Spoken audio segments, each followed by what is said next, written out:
The individual who has said that you cannot add 1 cubit to your height by your thought has stifled the activity and progress of the individual, for thought and feelings are the creative power of God in action.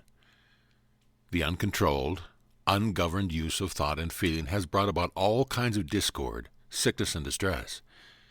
Few, however, believe this, and keep going on and on, continually creating by their ungoverned thought and desire chaos in their worlds, when they could as easily as a breathe face about use their thought constructively with the motive power of divine love and build for themselves a perfect paradise within the period of 2 years. Even physical science has given proof that the body or outer form completely renews itself within a few months.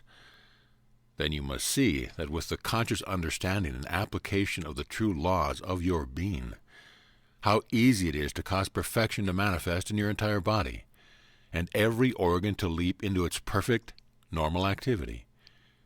In a short time it would not be possible for inharmony to enter your thought or body. O children reaching to the light, this great privilege is the open door of God before you, which none may shut but yourselves. None may obstruct or interfere with you but yourselves. Fearlessly use your God-given dominion and power and be free. You cannot attain and hold this perfect freedom except through consciously applied knowledge.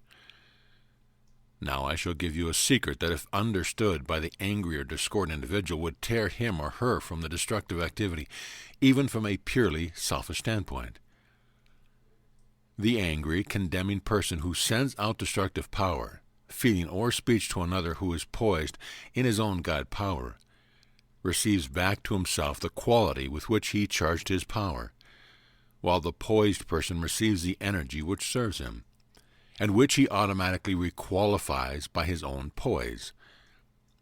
Thus the creator of discord, through anger and condemnation, is consciously destroying himself, his world of activity, and his affairs. Here is a vital point students should understand. When one consciously reaches within the inner electronic circle of God, he makes his outer expression and activity a channel for the ceaseless outpouring of the pure essence from the Godhead.